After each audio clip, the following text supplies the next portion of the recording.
zitakuwa ni nyakati za kufanyeje? Za kukaa imara.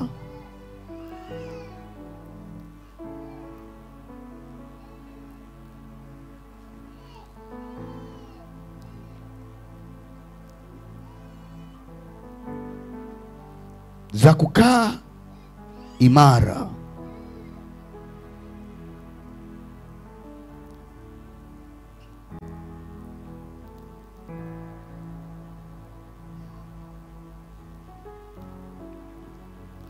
Meshaandika,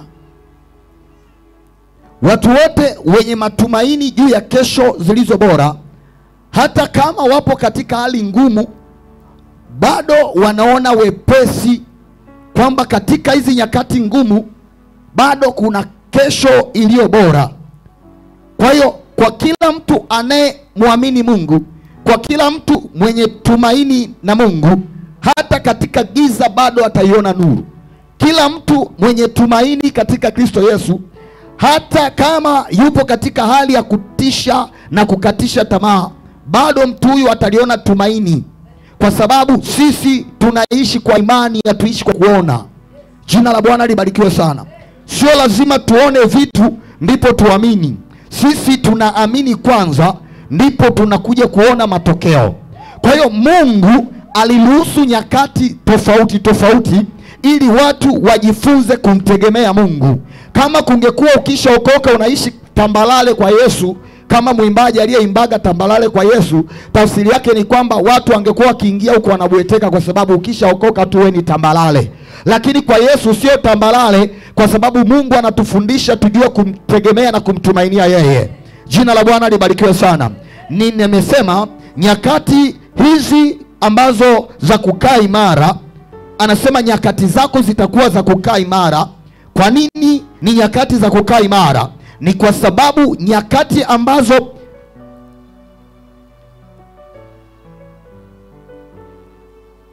nyakati ambazo ni ngumu kwenye maisha yetu ni nyakati za kujaribiwa kwa mtu, kiasi kwamba usiposimama imara utatolewa kwenye mstari. Kwa hiyo anasema nyakati zako zitakuwa za kukaa imara. Tafsiri yake usipokaa imara utaangushwa. Tafsiri yake kuna mtikisiko. Bwana Yesu asifiwe. Unapopita katika jaribu la namna yoyote, ujifunze kumtegemea Mungu. Ujifunze kusimama na Mungu. Maneno haya yameongelewa kuanzia Sunday school, hata wakati wa shuhuda pia. Lakini pia ni neno la Bwana ambalo Mungu ameruhusu kwenye maisha mtu mmoja mahali hapa. Haijalishi unapita kwenye hali ya kukata tamaa, haijalishi unapita kwenye jaribu la namna gani. Kila jaribu linalokuja kwenye maisha ya mtu limekuja ili Mungu wa mbinguni atukuze kwa imani ulionayo. Ayubu alipitishwa kwenye majaribu, na yale majaribu yalimpeleka Mungu kutukuzwa. Laiti kama Meshaki, Shadraka na Abednego, Mungu alipokuwa ananifundisha hili jambo, alinifundisha kwa ajabu sana. Akawa ananiambia laiti kama, akaniambia katika siku zile za kina Meshaki, Shadraka na Abednego kule Babeli, anasema kwamba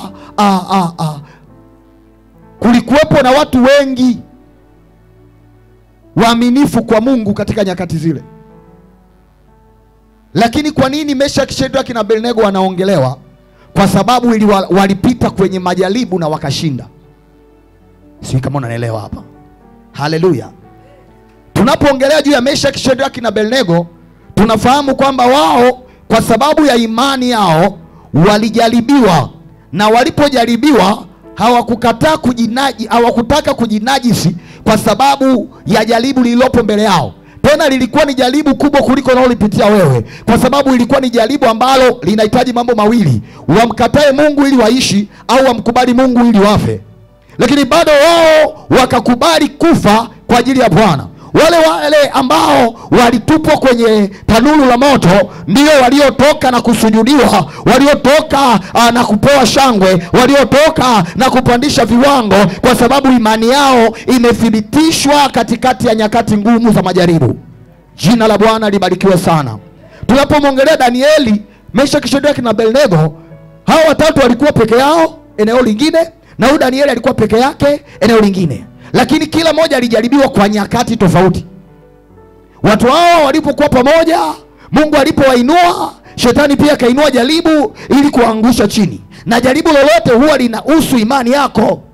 Ukiona jaribu hili linanitoa kwa Mungu, linagusa imani yangu, linanifanya nifike mahali ambapo sioni tena kumwabudu Mungu, ujue kwamba Mungu wa mbinguni anataka kutukuze katika nyakati hizo, kwa sababu kuna viwango bora ambavyo hujawahi vipitia viko mbele yako. Lakini usipojua ukakubali kurudi nyuma, kumbukumbu yako na historia yako inaenda kuishia hapo. Halo? Kwa sababu usiposhinda haina maana kwamba utavishwa taji, hata kama ulichaguliwa. Ndio maana Biblia inasema waitwao ni wengi, wateule. Kwa hiyo lazima umeitwa ndio, lakini lazima upitie kwenye majaribio, alafu ushinde, ndipo uwe umeteuliwa. Halo? Halo? Jina la Bwana libarikiwe sana. Haleluya, kanisa la Mungu. Kwa hiyo ni nyakati za kukaa imara kwa watu wa Mungu. Jaribu lolote linapokuja, sema Bwana nisaidie, kwa maana najua hili ni langu na lazima nilishinde. Lakini nikisha pita na kujaribiwa katika moto, nitatoka kama dhahabu. Naiona kesho iliyo bora hata kama kuna mambo magumu. Naona kesho iliyo bora hata kama uchumi umeyumba. Naona kesho mimi ni tajiri hata kama ndoa ni ngumu. Naona kesho naitwa baby. Hebu mchapie Yesu makofi mengi ya shangwe na vigelegele. Haleluya, haleluya. Watu wenye imani hawayaangalii matatizo na kuyafesi kwa jinsi ya mwili, bali kila tatizo wanapoliona wanamwangalia Mungu. Unajua, kwenye kila jaribu usimwangalie mwanadamu kwamba ndiye anayeleta jaribu hilo kwako. Unaweza ukakwazwa na mtu ambaye hajui kama amekukwaza. Sasa niambie, hilo ni jaribu la nani? La yule aliyekukwaza au la wewe unayekwazika? Yeye aliyekukwaza hajui, lakini wewe umekwazwa, na ni kweli umekwazwa, na una haki kabisa ya kukwazika, kwa sababu ni kweli umepitiwa. Lakini hilo jaribu halimhusu aliyekukwaza, linakuhusu wewe, na inakupasa ulishinde. Bwana Yesu asifiwe. Kwa nini inakupasa ulishinde? Usiposhinda utaanguka, na ukishinda utainuliwa zaidi. Jina la Bwana libarikiwe. Jina la Bwana libarikiwe. Ashukuriwe huyu Yesu atupae ufunuo huu. Haleluya, haleluya. Haleluya, haleluya. Ni nyakati za kukaa imara, kwa sababu ni nyakati ngumu zinazoweza kukuondoa kwenye imani yako ya wokovu na kukufanya upoteze kabisa tumaini ulilonalo katika Kristo Yesu. Wao unaandika. Nasema ni nyakati za kukaa imara, kwa sababu ni nyakati ngumu zinazoweza kukuondoa kwenye imani yako ya wokovu na kukufanya upoteze kabisa tumaini ulilonalo katika Kristo Yesu. Ukiangalia watu wengi waliorudi nyuma ambao walikuwa wameokoka, sio hao ambao wanadangadanga, ambao wameokoka vizuri, ukienda kuwauliza kwa nini waliuacha wokovu, unakuta jaribu lao halikutokea nje kwa mpagani, halikutokea kwa mataifa, lilitokea kanisani. Alipitia jaribu kanisani, alafu akisha kujaribiwa na kaanguka, neema ya Mungu tu mtu huyo afahamu na ashinde. Asiposhinda anaanguka tena na wokovu anakuwa hana. Wewe muangalie kila mtu ambaye alisimama vizuri, unamjua alikuwa ni mtumishi wa Mungu, nenda kamuulize. Ambaye ameanguka amerudi nyuma, alafu ile anaweza kaenda nalo mpaka kaburini, analiongeaga asubuhi na mchana. Hata wakaja watu wengine ambao hawajawahi mkosea, labda amekosewa, amejaribiwa hapa na akakwazwa hapa, akaenda kuishi mkoa mwingine. Ukienda kumshuhudia mtu kama huyo, nakwambia bwana mimi nilishaokokaga. Kwa nini? Bado atakumbusha lile lile lililomtoa. Kwa nini? Lilikuwa ni jaribu lake na ni mtihani wake. Bwana Yesu asifiwe. Haleluya. Na kuhama mkoa halimaanishi kwamba utapishana na mtihani wako. Kama wewe uko form 2 inakupasa uende form 3, huwezi enda form 3 eti kwa sababu umehama shule. Si ndio hivyo walimu? Lazima ufanye mtihani. Ukitoka Geita ukasema bwana mimi nataka bwana nihamie Dodoma. Ukihamia Dodoma utakuta wewe ulifanya mtihani wa form 2. Hauwezi ingia form 3, lazima ufanye mtihani wa form 2. Halo. Halo. Kwa ni lazima lile daraja ulivuke tu, kwa sababu ni daraja la kiroho. Jina la Bwana libarikiwe. Kwa Kwa hiyo usiyaone mambo magumu ukatetemeka, kwa sababu upo wakati wa kufurahi. Mungu unayemtumikia ni mwaminifu. Mungu tunayemtumikia hata tuacha, na hajawahi kumwacha mtu mwenye haki. Katika mambo ambayo Mungu hawezi ni kwamba hawezi kukuacha wewe mwenye haki.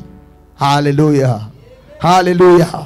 Biblia inasema hawezi muhesabia mtu muongo haki, na wala mtu asiye na haki amhesabie kwamba mwenye haki amhesabie hana haki, na asiye na haki amhesabie kuwa ni mwenye haki.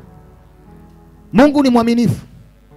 Mwenye dhambi anasema huyu ana dhambi, na yule asiye na dhambi anasema huyu hana dhambi. Wanaheri wale ambao Mungu wa mbinguni hawahesabii makosa. Mungu wa mbinguni hajawahesabia dhambi. Wanaheri wale ambao wamemwamini Yesu Kristo kuwa ni Bwana na Mwokozi wa maisha yao. Tujapopita katika nyakati ngumu, tujapopita katika bonde la uvuli wa mauti, bado tunauona uzima kutoka katika Kristo Yesu. Jina la Bwana libarikiwe sana. Haleluya, haleluya. Kumbuka, ujaribiwapo usitende dhambi. Kumbuka hilo. Unapopita katika hizo nyakati za majaribu usitende dhambi. Kisoma katika kitabu cha Ayubu utaona sura ile ya 1, Biblia inasema kwamba katika hali yote Ayubu hakumtenda Mungu dhambi wala kumfikiria Mungu kwa mambo ya kipumbavu. Halo, unaona hayo mambo kwamba kumbe lazima ujaribiwe, lakini lazima ushinde. Kwa nini? Mungu anakutazama, una ufahamu gani juu yake? Mungu hawezi enda mbali na wewe hata wakati mmoja, hata kama na katika nyakati ngumu Mungu waga aongei, anakaa kimya. Wanaoongea mara nyingi anakuwaga ni shetani. Shetani ndo atapiga makelele pa, lakini Mungu humsikii katika nyakati hizo, humsikii. Lakini hata akinyamaza bado kuna neno anasema. Haleluya, haleluya, haleluya, haleluya. Huyo ndiye Mungu mwaminifu. Anaweza asiseme, lakini bado anakufundisha kwa ajili ya kesho iliyo bora. Anaweza kanyamaza, lakini bado kuna darasa unapitishwa katika nyakati hizo, kwa maana kesho yako itakuwa ni bora sana na alipojaribu kama hilo litakalo kurudisha nyuma tena. Hebu mchapie Yesu makofi. Nisaidie kumshangilia huyu Bwana wa mabwana. Haleluya, haleluya, haleluya, haleluya. Kitabu cha Yakobo sura ya 1 mstari wa 12, Biblia inasema heri mtu astahimilie majaribu, kwa sababu akisha kukubaliwa, pigia mstari huo, akiisha kukubaliwa ataipokea taji ya uzima Bwana aliyowaahidia wampendao. Sikiliza, anasema heri mtu astahilie majaribu, kwa sababu akiisha kukubaliwa. Tafsiri yake, akiisha kujaribiwa na akathibitika kwamba ameshinda majaribu. Majaribu yoyote tunayoyapitia, tukisha yashinda tunaenda viwango vingine. Haijalishi walipanga mitego ya kukuangusha, lakini Bwana akisha kuambia ni umeshinda mwanangu, kuna viwango anakupeleka, kuna mazingira unayaendea. Hayatakuwa kama yale mazingira jana na juzi. Hautakuwa wakati kama ule ulipokuwa jana na juzi unakula na kunywa. Leo unaenda kuwa wakati bora zaidi, viwango vingine zaidi ya vile ulivyovipitia jana. Katika nyakati ngumu tunaandaliwa kesho iliyo bora na ya baraka. Haleluya, haleluya. Nampenda huyu Yesu, nampenda huyu Yesu. Kuna mahali anatupeleka wana wa Mungu. Kaya bashata. Ni nyakati za kukaa imara, kwa sababu ni nyakati za kuimarisha, za kutuimarisha na kutuandaa kwa ajili ya kesho bora zaidi. Hiyo ni anasema nyakati zako zitakuwa ni nyakati za kukaa imara. Lakini B yake katika hii Isaya 33, B yake anasema za wokovu tele na hekima na maarifa. Angalia huo mstari utaelewa. Angalia huo mstari vizuri. Anasema za wokovu tele na hekima na maarifa. Naomba unisikilize vizuri hapo. Haya maisha nayoongea ni maisha yako halisi unayoyaishi kila siku. Na sijui kwa nini naongea hili. Sijajua kwa nini naongea hili. Sijajua kwa sababu Bwana amenipa niongee. Kuna mtu mmoja hapa amekusudiwa kuinuliwa. Huwezi inuliwa hivi hivi mpaka ujaribiwe. Haleluya, haleluya. Haleluya, haleluya. Ay ay ay ay ay ay. Hey. Za wokovu tele na hekima na maarifa. Sasa hapa tunaona mambo matatu. Jambo la kwanza, za wokovu tele. Hivi ni vitu vitatu tofauti. Jambo la pili, za hekima. Katika nyakati ngumu, wokovu bado uko mwingi. Kwa sababu mkono wa Bwana usipokuwa pamoja nao katika nyakati hizo, lazima uanguke. Kwa hiyo kuna neema ambayo Mungu anaiachilia kuliko wakati ule wa kwanza. Haleluya. Haleluya.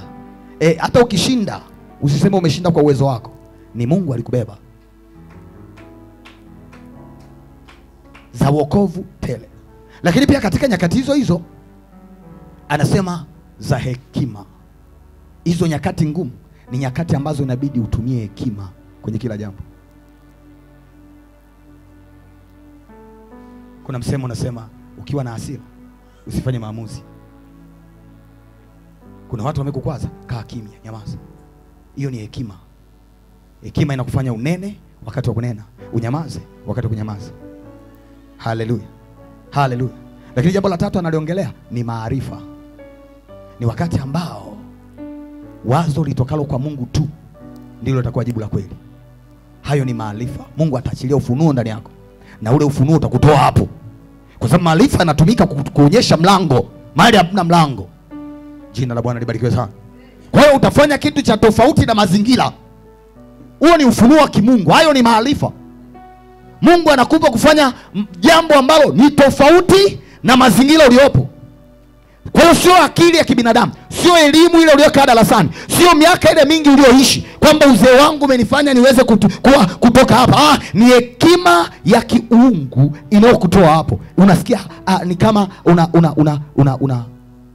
unashtuliwa hivi. Nilikuwa naongea na mama James jana. Alikuwa ananishuhudia ushuhuda. Nyumba yake ilikuwa inataka kuungua moto. Jiko la gesi limelipuka. Afu moto ukawa unapaa unafika hadi juu ya dari. Mtoto anakuja anakimbia, anasema mama, nyumba inaungua. Anatoka anakimbia. Anafika nyumbani, anasema hata sijui, nilienda bila hofu bila mashaka. Nilipofika pale moto unalipuka. Asema nikachukua dekio, nikawa naifunika kwenye ile jiko. Unajua mitungi inakuwa chini, jiko unapitisha ile pipe juu, unaweka jiko linakuwa pale juu. Jiko la kwanza, la pili, yote yanalipuka. Anasema nikafunika lile dekio, limejaa maji. Nimefunika pale, bado linalipuka. Nikiachia linapiga. Anasema nikakuta kama nimepigwa kofi, pa. Akili kaniambia nenda kafunge kule inakotoka. Lakini pana moto. Anasema sikuwa na wasiwasi wala sikuogopa. Anasema nikachukua linguo lile lidekio sasa, baada ya kufunika jiko, nikajifunika mimi, mdoli meloa maji, nikajifunika mimi, nikapenya, ule moto unaendelea kuwaka, nikatafuta wapi ile loki, nikalock. Moto kazima. Haikuwa akili ya kibinadamu, kulikuwa kuna hali ya hatari, lakini Mungu alimpa ufunuo. Huyo ni roho wa maarifa. Jina la Bwana libarikiwe sana. Anasema nikaona kama kitu kimepiga pa. Ina maana ni roho wa maarifa anakufungua kwamba hiyo hatari ili utoke inabidi ufanye hivi. Kwa hiyo haukai ukajipongeza ukajipigia makofi, bali unapiga magoti unasema haleluya. Wewe ni Bwana unayetutoa katika mikono ya maadui. Wewe ni Mungu unayetutoa katika mazingira magumu, kwa maana unatulinda na unatuazia tuendelee kuishi. Sikiliza nakwambia, hata kama mitego ni migumu hautakufa mwanangu. Kuna mahali unaenda tena ni bora. Hata kama hali ni ngumu bado Mungu anakutaka. Madamu umeamka leo, ipo kesho iliyo bora. Madamu umeamka leo, Mungu amekuweka kwa ajili ya kesho iliyo njema ambayo utamtukuza Bwana, ambayo hautalia tena mama yangu, ambayo haitakuwa ngumu kwenye maisha yako kijana. Ipo kesho iliyo bora. Walikuita masikini sawa, lakini katika umasikini Bwana alikufundisha kuwa tajiri ambaye hata ukipita kwenye magumu hautafilisika tena. Kwa maana gani? Mungu alikupeleka shule na darasa la kimungu. Ukishinda umeishinda dunia na ulimwengu wote. Haleluya, haleluya. Hekima ya Mungu ni nzuri sana. Sasa unayeandika kwa faida unayeandika. Jambo la kwanza nimesema za wokovu tele. katika hiyo B ya Isaya 33. Unaandika za wokovu tele. Namba 1. Hata katika ugumu bado kuna mlango wa kutokea. Hata katika ugumu, hata katika mateso bado kuna mlango wa kufanyaje? Haleluya. Wakorintho wa kwanza sura ya 10 mstari wa 13. Wakorintho wa kwanza 10:13. Biblia inasema, umeshafika hapo? Halo. Wakorintho wa kwanza 10:13. Biblia inasema, jaribu halikuwapata ninyi isipokuwa lililo kawaida ya wanadamu. Hilo lazima ulielewe. Ila Mungu ni mwaminifu, ambaye hata waacha mjaribiwe kupita mwezavyo, lakini pamoja na lile jaribu atafanya na mlango wa kutokea ili muweze kustahimili. Jaribu halikuwapata ninyi isipokuwa lililo kawaida ya wanadamu. Usione kwenye hilo jaribu kwamba katika dunia itokea Mungu aliumba ulimwengu hakuna aliyepitia kwenye jaribu hilo. Yani mimi, kwa nini mimi? Mungu ameumba watu wengi, vizazi vingi sana. Sisi tunaishi maisha ya watu ambao walishaishi. Na ndio maana ukipita kwenye gumu bado liko neno. Mungu alimfariji Yeremia katika wakati mgumu, alimfariji Isaya katika wakati mgumu, alimfariji Danieli katika wakati mgumu, alimfariji fulani katika. Bwana atakuongoza, atakwambia hata fulani alipitia hilo, sikiliza, mimi nipo na wewe, sitakuacha. Na kweli huyu alipita kwenye magumu lakini alitoka. Kwa hiyo kila jaribu linalompata mtu ni la kawaida ya wanadamu. Mungu hawezi kukupa jaribu la malaika utashinda. Mungu anakupa jaribu sawasawa na kila mwanadamu alivyo. Lakini anasema, ila Mungu ni mwaminifu. Ilo nabii ulishike. Mungu ni mwaminifu. Si mwanadamu hata aseme uongo, si mtu hata ajute. Mungu ni mwaminifu, ambaye hata waacha mjaribiwe kupita mwezavyo. Unapoona ugumu unafikia mwisho. Yani haiwezekani, unakata tamaa, unafikia mwisho. Mwisho hilo jaribu. Kwa ukiishia njiani, tafsiri yake unapishana na gari la mshahara. Hapo ndo walokole wengi wanapishanaga na magari ya mshahara. Alafu mtihani ukifeli inabidi urudie darasa. Unaelewa eh? Halo. Kufeli, umefeli, tafsiri yake unaelewa? Wanachuo wanasema ukidisco umedisco. Ukisapu umesapu. Tena bora usapu kuliko kudisco. Kwa hiyo lazima utaurudia. Kwa hiyo na maana ule mwaka uliupoteza. Kwenye lile jaribu ulipambana, lakini kuna kitu umepoteza kwa sababu umeshindwa kushinda. Sasa kwa sababu Mungu ni mwaminifu, hata tuache tujaribiwe kupita tuwezavyo, bado anatupa hatua ya pili, anatupa second chance ili tuweze kushinda. Maana Bwana alituumba tushinde. Anasema Yesu Kristo yeye alishinda, na sisi tutashinda zaidi ya kushinda, kwa kuwa Yesu Kristo alikwisha kushinda. Jina la Bwana libarikiwe sana. Katika yeye tunashinda na zaidi ya kushinda. Kwa hiyo hakuna mtihani ambao Mungu anatamani kuona tunafeli. Haleluya. Bwana Mungu akupe neema ya kushinda. Anasema lakini pamoja na lile jaribu atafanya na mlango wa kutokea ili muweze kustahimili. Ili muweze kustahimili. Kwa nini? Nataka nikwambie, tunastahimili kwa sababu iko neema kwa watu wa Mungu ya kutuwezesha kustahimili katikati ya magumu. Hatustahimili kwa sababu ya experience tulizonazo, niliongelea hilo. Neema ya kustahimili, hii ni neema ambayo uzidi katika nyakati ya majaribu mazito. Ndiyo upo kwenye magumu, lakini bado kuna wokovu tele. Anasema ni nyakati za kukaa imara, ni nyakati za wokovu tele. Ni wokovu tele kwa sababu Mungu anaachilia neema zaidi ya ile iliyokuwa jana. Unapokuwa kwenye amani, na unapokuwa kwenye dhiki, unapokuwa kwenye majaribu, na unapokuwa kwenye furaha, neema zake hazifanani. Haleluya. Haleluya. Kumbe wokovu unazidi pale tunapokuwa tunapitia kwenye hali ngumu. Ndio maana unaweza kukuta mpendwa mmoja anakuja, "Vipi ndugu yangu? Unaendeleaje? Mbona kama sikuoni uko vizuri?" Wakati siku zote hajawahi kuambia kwa nini anakuja. Mungu ameachilia neema tele kwa ajili ya watoto wake. Haleluya. Haleluya. Haleluya. Mungu akupe neema ya kujua hilo kuna mahali unaenda. Jambo la pili, anasema hekima, wokovu tele na hekima na maarifa. Hekima na maarifa ni kalama za Roho ambazo hutenda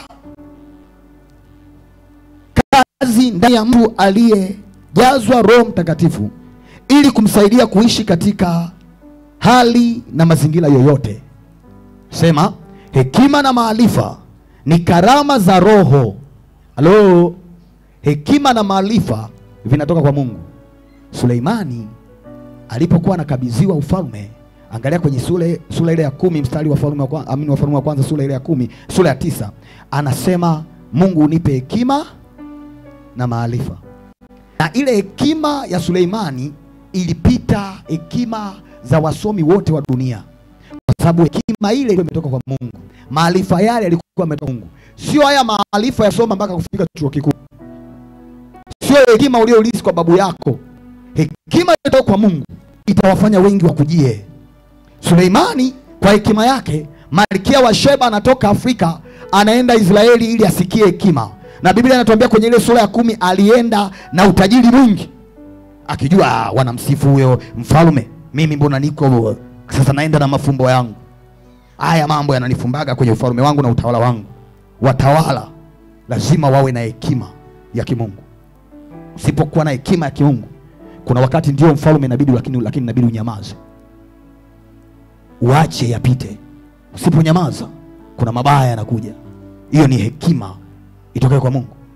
Kwa hiyo Malkia wa Sheba akaenda kwa mtumishi wa Mungu, anasema nimesikia habari za hekima iliyo ndani yako kutoka kwa bwana wako. Anasema Malkia wa Sheba alienda amejitupia, alienda na watumishi wengi sana.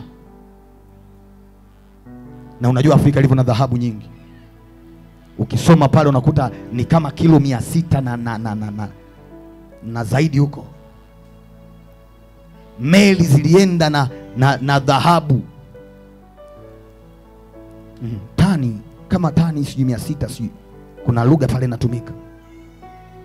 Anasema alipopeleka mafumbo, Suleimani akamfumbulia zaidi alivyotegemea na kuacha hata fumbo moja lililofichwa. Kwa nini? Alipewa hekima.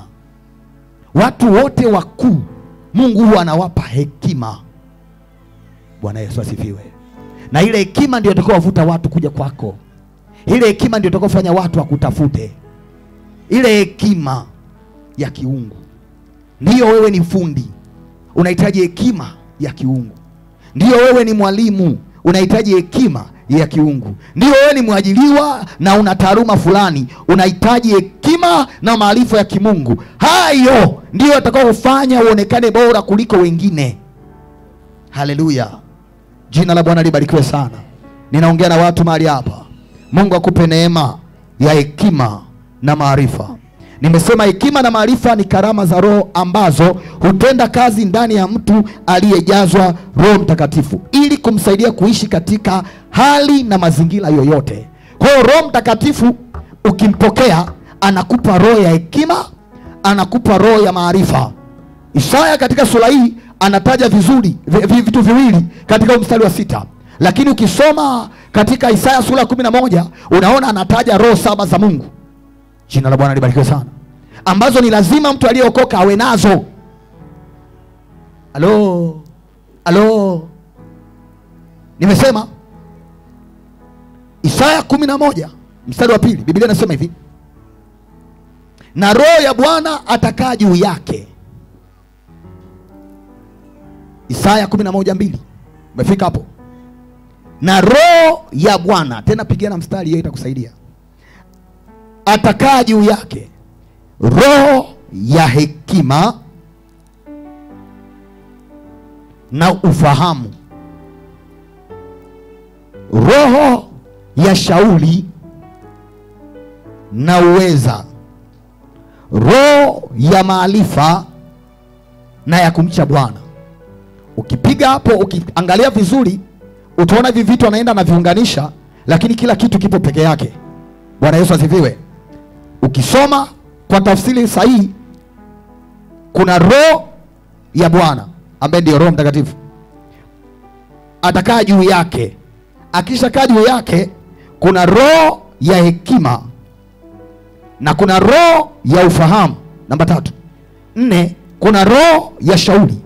5, roho ya uweza. 6, roho ya maarifa. Na 7, roho ya kumcha Bwana. Jina la Bwana libarikiwe sana. Haleluya. Katika mstari wa 2 Isaya anaenda mbali zaidi, na nataka utamani kuwa na ukamilifu wa karama za roho ndani yako. Bwana Yesu asifiwe sana. Jina la Bwana libarikiwe sana. Hizi ni roho 7 za Mungu, au ukamilifu wa karama, yani karama mara 7. Roho 7 za Mungu au ukamilifu wa karama. Mtu mwenye hekima, mtu mwenye maarifa, mtu mwenye roho ya uweza. Roho ya uweza ndio ile unakuta mtu anafanya chochote kinatokea, akisema lolote linatokea. Hiyo ni roho ya uweza inayotenda kazi ndani ya mtu. Roho ya shauri, ukiwa na jambo lolote mpelekee mtu. Mumegombana, amefikania, atawashauri, atamwambia hapa ungefanya hivi, hapa ungefanya hivi, hapa ungefanya hivi. Bwana Yesu atusaidie sana. Bwana Yesu atusaidie sana. Haleluya, haleluya. Kwa wale mnaomba Roho Mtakatifu, Roho Mtakatifu hayupo ili unene kwa lugha tu. Roho Mtakatifu haishi kwenye kukemea mapepo tu. Kwa nini kuna vitu vingi vinakushinda? Kwa sababu bado hujamjua Roho Mtakatifu katika upana wake. Jina la Bwana libarikiwe sana. Haleluya, haleluya. Twende turudi kwenye somo letu. Hapo nilikuwa nakuonyesha kitu. Roho ya hekima hufunua, unaandika, na kueleza mipango, mapenzi na makusudi ya Mungu. Roho ya hekima hufunua, yani inatoa ufunuo, inaonyesha. Nimetolea mfano hapa wa Mama James. Bwana Yesu asifiwe. Hufunua na kuelekeza mipango, mapenzi na makusudi ya Mungu. Pia hujulisha mambo yapasayo kufanywa nyakati zote. Kwa hiyo Mungu anakuambia, ndio unataka kununua gari, lakini kwa wakati huu sinunue gari, fungua biashara fulani. Gari utanunua kesho. Hiyo ni roho ya hekima. Ndio una haki ya kujibu, lakini nyamaza kimya. Ukijibu kuna mambo yatatokea. Hiyo ni roho ya hekima. Bwana Yesu asifiwe. Haleluya. Hufunua na kuelekeza mipango, mapenzi na makusudi ya Mungu. Mungu anakuambia, kwenye hili mpango wangu mimi au makusudi yangu mimi sio ufike hapa, nataka uende huku. Ni kweli huko utafika, lakini sio leo. Sijui kama unanielewa hapo. Haleluya. Haleluya. Ni kweli, ni kweli, ni kweli umechoka, lakini bado vumilia. Roho ya hekima. Sasa roho ya maarifa, unaandika, hutuwezesha kupata elimu na kupata mbinu za kuitumia elimu tuliyoipata. Roho ya maarifa inatuwezesha kupata elimu na kutumia hiyo elimu tuliyoipata. Kuna watu ambao hawajasomea fani fulani, lakini wana maarifa ya kufanya zaidi. Kuna mtu akikuajiri kwenye kazi fulani, unaenda kukuta yeye sio fundi, lakini anakuelekeza kuliko wewe fundi. Hello. Hadi wewe mwenyewe unakuwa sahihi, lakini ni kweli hili ipo sahihi. Acha tulifanye. Kwa nini? Kwa nini? Hello. Bwana Yesu asifiwe sana. Mungu anaachilia maarifa ndani ya watoto wa Mungu. Kwa roho ya maarifa ni kalama ambayo inatenda kazi ndani ya maisha ya mtu, kudhihirisha utendaji wa nguvu za Roho Mtakatifu ndani ya maisha yale, ili kumsaidia katika nyakati zote, katika maisha yote, katika kila njia na hatua unayoipitia. Ukiruhusu roho ya hekima na maarifa katika huduma yako kanisani, lazima huduma yako itakuwa nzuri mbele za Mungu. Ukiruhusu roho ya hekima na maarifa itende kazi ndani ya kazi zako, utauona uweza wa Bwana na wepesi usio kawaida. Kwa maana Mungu wa mbinguni atakupitisha kwenye nyakati zote. Kila jaribu ambalo shetani anaenda kulitafuta kukuingiza, maana huwa anaenda anatafuta kibali kwa Mungu. Anasema mimi nipe kwanza huyu nimnyoshe nione. Unajua shetani na yeye ni Mungu ambalo Mungu anatumia kubonda watu. Hello. Ndio maana Mungu anasema mwana nimpendaye humrudi. Unaona kuna mahali nimepigika. Afu unasikia alert kwamba Mungu anasema sijakupiga bure mwanangu. Ninakukumbusha kwa sababu ukiendelea hivyo unavyoenda kuna mahali unaenda kuanguka. Hello. Kuna mtu ananielewa hapa? Haleluya. Kwa hiyo haijalishi leo unapita katika nyakati ngumu na za mateso kiasi gani, bado ipo kesho iliyo bora na ya baraka. Haijalishi kuna mambo magumu yameinuka kiwango gani, bado ipo kesho iliyo bora na ya baraka. Kama unanielewa, mshangilie Bwana Yesu kwa makofi mengi ya shangwe na vigelegele. Namba C. Jambo la 3 hapo C, namalizia hapo. Kumcha Bwana ni hazina yake ya akiba. Anasema nyakati zako zitakuwa ni nyakati za kukaa imara, za wokovu tele, na za hekima, na za maarifa. Lakini si anasema kumcha Bwana itakuwa ni hazina yake ya akiba. Hazina ya akiba. Kumcha Bwana ni hazina ya akiba.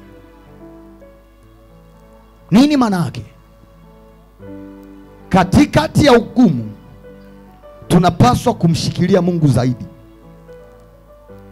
Kumbuka nimesema katika ule ugumu kinachokuvusha ni neema ya Mungu. Sasa tafsiri yake, tunapokuwa na ugumu tunatakiwa tuendelee kumng'ang'ania Mungu zaidi. Mimi nakumbuka kipindi Yesu ametoka kuniokoa, nilikuwa sinashindwa kumechi chemistry na walokole niliowakuta kanisani, wapendwa niliowakuta kanisani. Kwa sababu mimi nishazoea maisha ya mtaani, afu najiona Bon Town. Lakini nakuta wapendwa ni kama washamba hivi. Unajua mlokole akishakaa sana kwenye ulokole, yeye ni Mungu tu. Sasa wewe ulishazoea, kama ametoka kuongea mzee mwalimu wa asubuhi hapa, anasema kwamba yeye ana Yesu, hana tena ule muda wa kukesha toka ana Yesu.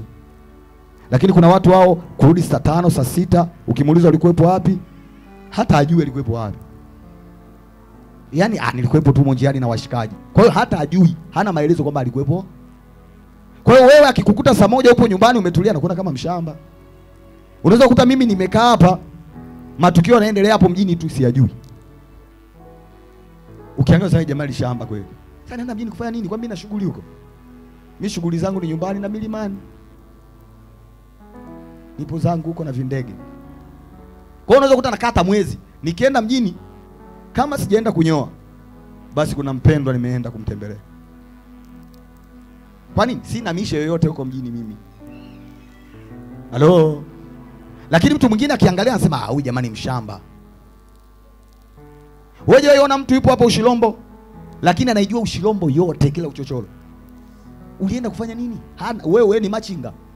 Unazungusha mitumba huko mtaani. Wewe ni bodaboda, njia zote unazijua. Kazi yake tena ya kuuza duka. Lakini kila weekend Jumapili ni siku ya kujua mji. Mtu ameenda Dar es Salaam, anataka aijue Dar yote, kila uchochoro. Wewe ni machinga. Kwa nini? Kwa nyakati ngumu ni nyakati ambazo tunatakiwa tuwekeze zaidi kwa Mungu kuliko kukoma kuendelea na ibada. Ndio unapita katika wakati mgumu, ndio unapita katika jaribu zito, ndio unapita katika mateso, lakini hata kama unaomba unaona Mungu ajibu juu ya hilo jambo, endelea kuomba, usikate tamaa, endelea kutafuta uso wa Bwana. Kuna watu wanapoona wameomba mara 2, wametoa sadaka mara 3, mara 4, Mungu ni kama ajibu, na wenyewe wanasema anaviacha. Viache. Endelea kuwekeza kwa Mungu. Shetani ameshikilia kamba, itakatika tu. Kwa nini? Kwa sababu unaendelea na Mungu. Anasema mkaribie sana Mungu naye atawakimbia. Mpingeni shetani naye atawakimbia. Mkaribieni Mungu naye atawakaribia. Kwa hiyo kadri unavyomkaribia Mungu naye anakukaribia. Hata kama huoni vishindo lakini anakukaribia. Wewe huoni vishindo lakini anasema ukienda nami hatua moja naenda nawe hatua 10. Yupo karibu. Wokovu wako upo karibu. Katika nyakati hizo ngumu anasema kumcha Bwana itakuwa ndio hazina yake ya akiba, ili kesho iwe bora. Mche Mungu katika hali zote, mche Mungu katika maisha magumu, mche Mungu katika furaha, mche Mungu. Kuna watu wamegawanyika hapo, akiwa na amani kanisani umuone, akiwa na magumu ndo anakuja kanisani. Kumbe mtu huyu angekuwa katika nyakati zote, hata lile gumu linapokuja angepitishwa. Akiwa na raha yeye Akiona magundo huyu baba wewe. Mungu akijibu shu. Lakini mwingine akiona magumu, hata akija kanisani ibada ioni. Hawezi kuomba tena. Mnaona amekaa lakini za tuti. Nimeongea kibena. Yaani za juzi kabisa. Sio za leo kabisa, habari za leo hana. Kwa nini? Shetani ni mjanja. Anajua ukiendelea kukaa na Mungu, ukiendelea kumkaribia Mungu, atashindwa. Wewe utakuwa mshindi. Kwa nakupa hiyo kodi mpendwa. Unapoona mambo yawezekani, endelea kwa Bwana. Mbona jana nilitoa sadaka, toa na leo tena. Mbona jana niliomba na leo tena. Mungu analo kusudi lilo bora. Ukishinda hapo hautabaki kuwa kama ulivyo jana. Jina la Bwana libarikiwe sana. Haleluya, haleluya. Kumcha Bwana itakuwa ni hazina yake ya akiba. Tunapaswa kumhofu Mungu katika nyakati zote, kwa maana kumcha Bwana ni hazina ya akiba. Ndiyo, kuna magumu unapitia, lakini ipo kesho bora kwa ajili ya familia yako. Iko kesho bora kwa ajili ya nyumba yako. Iko kesho bora kwa ajili ya taifa langu la Tanzania. Ipo kesho bora kwa ajili ya ukoo wangu wa Kidasi Mpanda. Ipo kesho bora kwa ajili ya ndugu zangu na majirani zangu. Ipo kesho bora kwa ajili ya kanisa la Mungu aliye hai. Ipo kesho bora kwa ajili ya Ushirombo na Geita. Hebu mchapie Yesu makofi mengi ya shangwe na vigelegele. Haleluya, haleluya. Simama kwa miguu yako mahali ulipo. Simama kwa miguu yako mahali ulipo. Ipo kesho iliyo bora mpendo. Sikate tamaa. Usizimike moyo. Usiishie njiani. Kesho yako ni bora na ya baraka sana, ingawa leo umepita katika wakati mgumu. Hallelujah. Praise and worship team. Wakati wao wenye mahitaji wanapita mbele kwa ajili ya mahitaji. Sisi kule nyuma tutakuwa tukiomba neema ya Mungu ya kustahimili katika nyakati ngumu, kwa maana Bwana anasema ingawa tunapita katika nyakati ngumu, bado ipo kesho iliyo bora. Tunahitaji neema